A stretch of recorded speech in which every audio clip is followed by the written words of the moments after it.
Thank you. Good morning, everybody, and thank you very much indeed for your invitation to me to give the keynote presentation today. Think of me, if you will, this morning as the sorbet, a little cleanser to your palate, because unlike all the other speakers who will be speaking today, who are experts in the field of facilities management, working within facilities management, I'm looking from the outside in. I'm actually a telco expert, B2B, so I'll talk to you forever about the Internet of Things, for example. So this will be hopefully refreshing and a little bit different, and yes, it is going to be about three key challenges that I think this industry faces looking forward into the 2020s. I'm a strategist, I always look forward. Those three things, of course, are hardware, the physical products that you sell, let, manage; software, the intelligence and the information that will come to dominate your industry in the coming 10 years, but I really want to focus today on Peopleware, because the more technical facilities management becomes, actually the more important it is to keep a focus on people, and those that do are likely to win in this industry.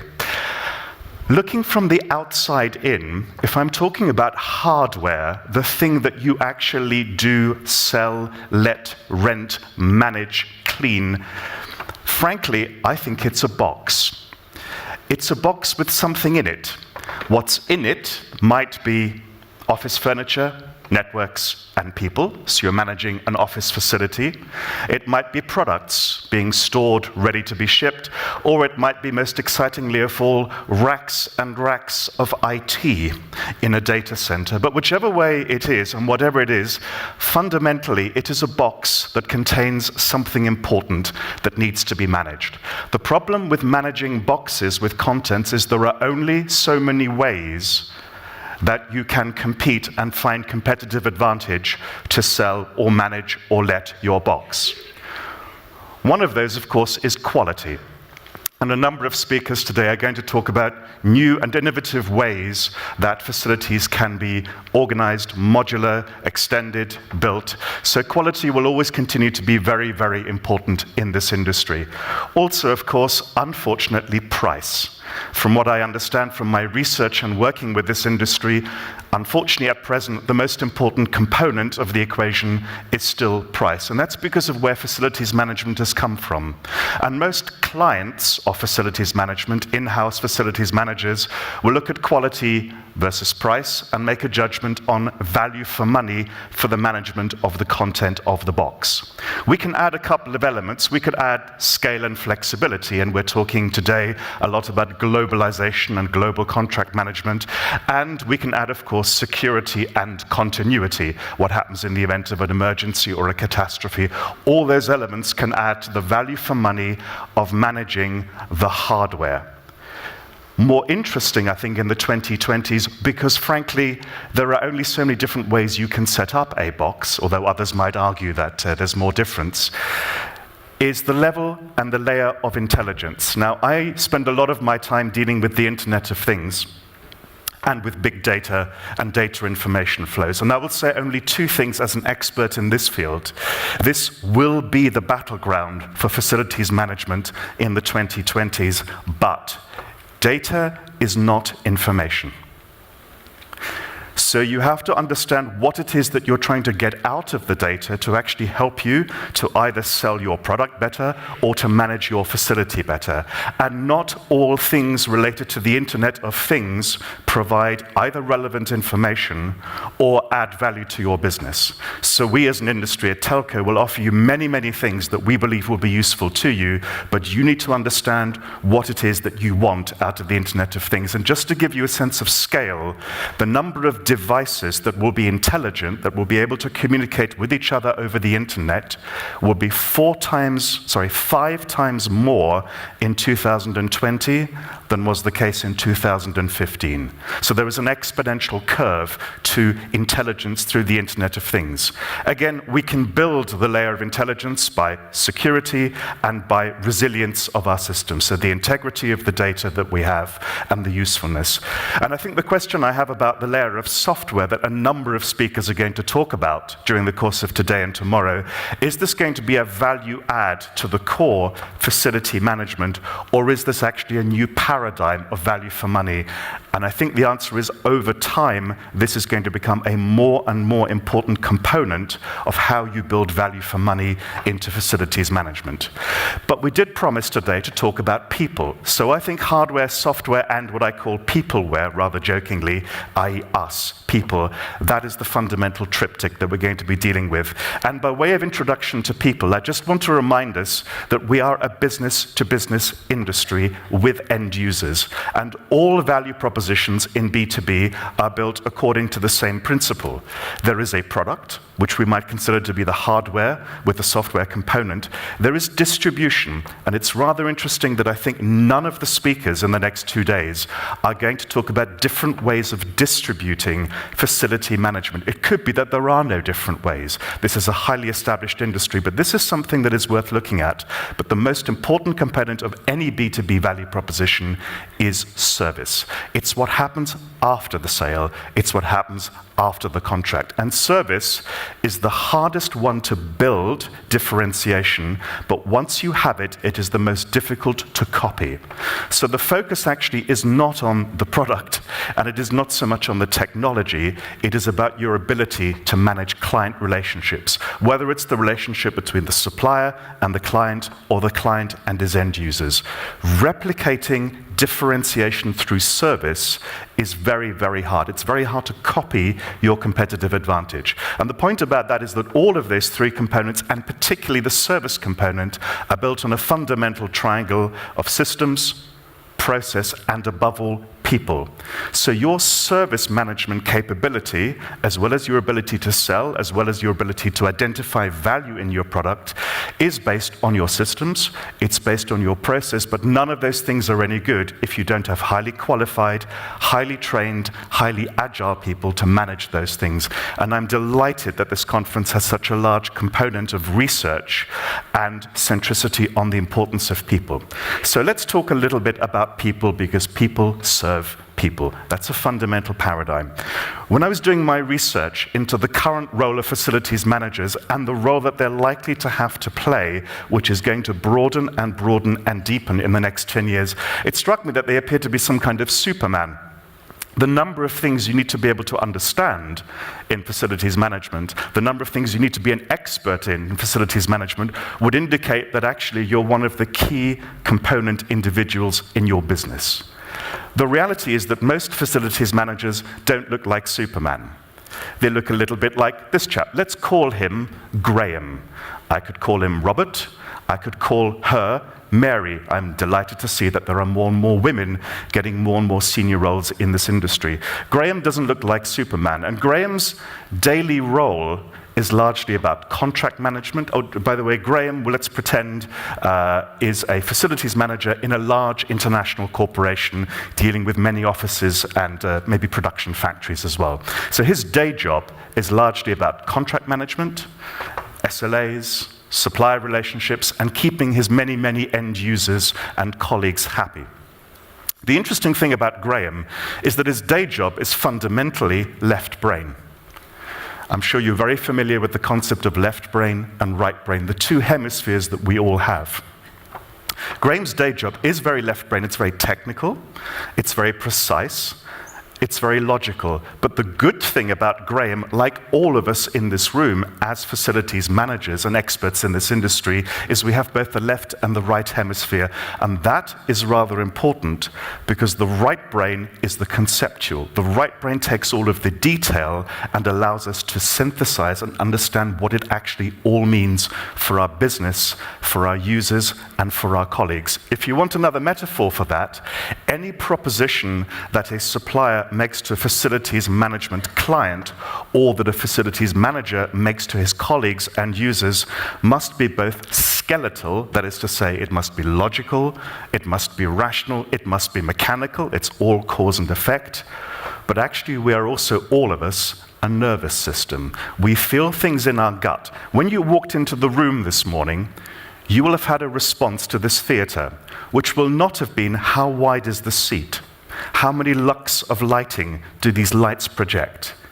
Your initial reaction will have been either wow, or it's big, or it feels comfortable. It's actually something initially that comes from the nervous system and from our neurology rather than from our skeleton. And that's rather interesting for Graham, because in his day job, what Graham will think about are things that are very, very logical. How much do things cost? What is the value for money equation? How robust is my provider?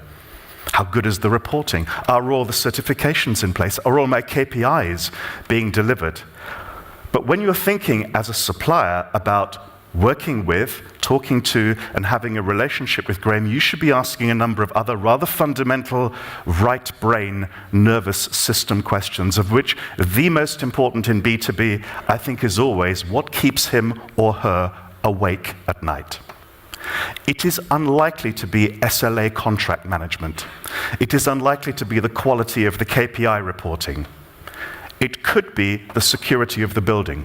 What happens in an emergency to my users inside a building? Can I keep track of everybody? It could be the fact that his bosses don't really understand his role, and there is a danger that his team is going to be cut in size and he will have to deal with redundancies, or that there is a danger that he might actually lose his job. Which is interesting, because if that keeps him awake at night, you have a responsibility as a supplier to find a way of making Graham the hero. So how can a facilities manager be the hero of the organization? Somebody last night described facilities management as the department that sits on level -1 or level -2 in the building. Heroes aren't at level -1. So what can we do in the relationship between the suppliers, the clients, and the relationship between the client and the end user to actually make facilities managers heroes? It could be deep cost cutting. More likely, it's going to be value and productivity that is offered to the business. So how do we work on that? What do they actually value in a supplier relationship? Is it what happens when something goes very, very wrong? Is it the response that the supplier makes when there is a major problem in the relationship? And how do we turn a relationship that is supply into a relationship that is a partnership? And that means a partnership between the supplier and the client, and between the client and the end user. Because what we're all trying to do is to move from something that is fundamentally transactional, and any industry that is based on price, on cost, and on SLAs will have a habit of being transactional. And be very, very careful if you're continuing to win your work as a service supplier because you're always lowest cost. Somebody will take that away from you. You will lose that relationship at some point. Moving to the relational is actually a right brain activity. That's all about trust. It's all about delivering value over time and being trusted by the client to be able to continue that relationship. Which is interesting, because if we're talking relational, not transactional, then the question I would ask you in the relationship between the supplier and the client and his end users, facility manager within the organization, is: are you just thinking about now? Are you thinking about next year? Or are you thinking about the business in 3 years, in 5 years, or in 10 years? And I can tell you from my experience working at France Telecom Orange, where we had deep relationships with some very large international businesses, we did not talk about next year. We had people who managed the everyday. What we did is we talked about where that business was going in 5 years and in 10 years, because we could offer solutions to an organization that was prepared to share with us where it felt it was going to go. So to build a relationship means, to quote a former colleague of mine, we open the kimono slightly. We talk about the technology that we are going to develop. We talk about the future client needs of those that need our services, and facilities managers need to be in contact with all other departments to understand what their future needs are going to be. So back to Graham.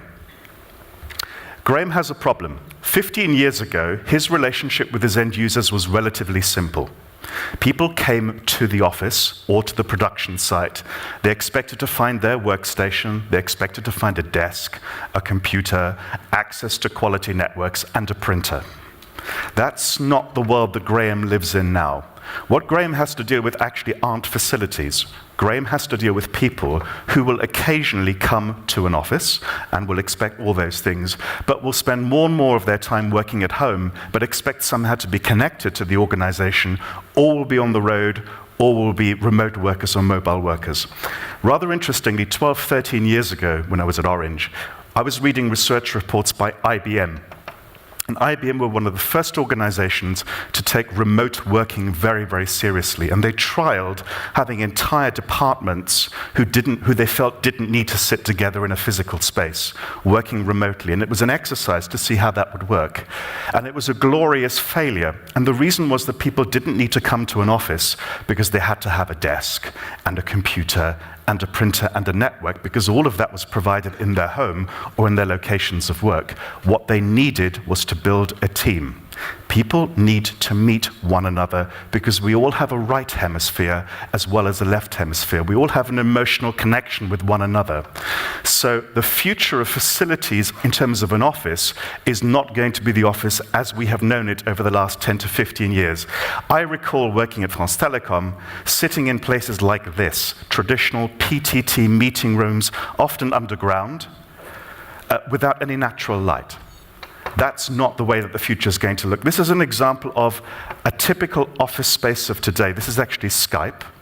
And what you will see is a modular design. Tables that can be moved around, above all chairs that can be instantly moved from one place to another to encourage people to sit and talk with one another. That's the kind of future we're talking about. It's going to be much, much more flexible. It's going to be much, much more fluid. And I'm not even going to show you Google, which is at the cutting edge of what an office of the future will look like. So facilities management in the future will be about security, it will be about cost efficiency, it will be about ergonomics, of course, and productivity, but it will also be about aesthetics. Never forget that people come to a workplace and they have an impression. Every time you walk into an office, you as facilities managers will probably think logically, how is this place managed?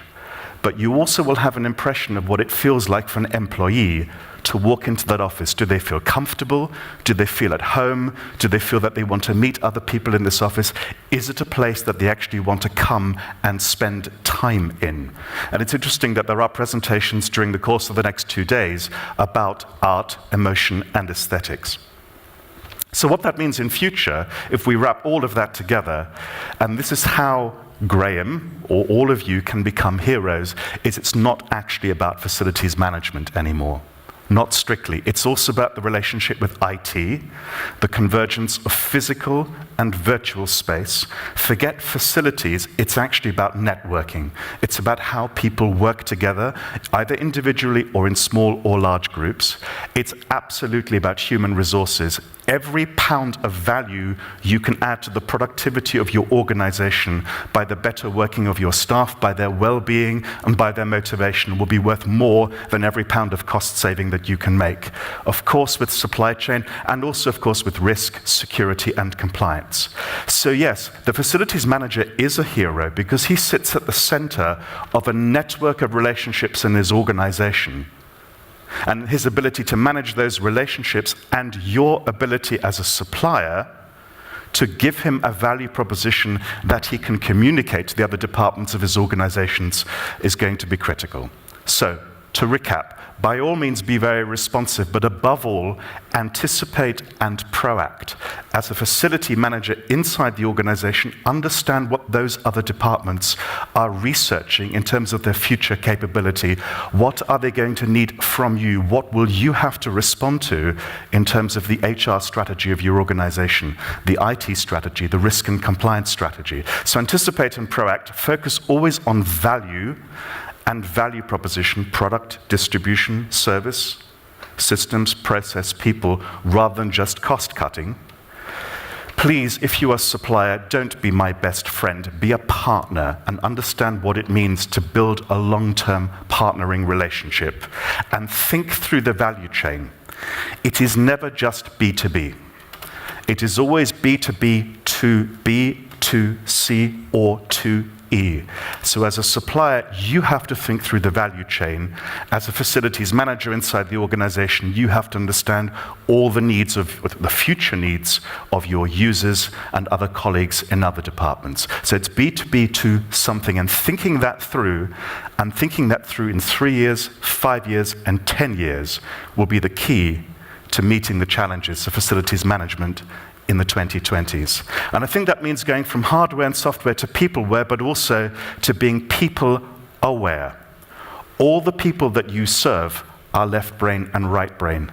They are skeletons and they are nervous systems. They will respond to you in terms of the way that you are able to manage and deal with all of their requirements, whether they're strictly logical and technical, or whether they're actually emotional and aesthetic. And there are some wonderful presentations in the next 2 days on very, very technical subjects. And being a very technical guy from the telco industry, I'm looking forward to those conversations. But actually, if you want to make a difference and add value in the 2020s, do listen to those presentations that will be taking place in the next 2 days about the psychology of FM. Women in FM, which I think is a hugely important subject of the future, art in FM, aesthetics in FM, because those things might well be the things that make the difference in a very fluid, constantly changing and rapidly changing environment in which you have to operate. I hope that's given you some things to think about and is a good introduction to some of the speeches and presentations on roundtables that you're going to hear later on today. Thank you. Gracias. I look forward to this event very much indeed.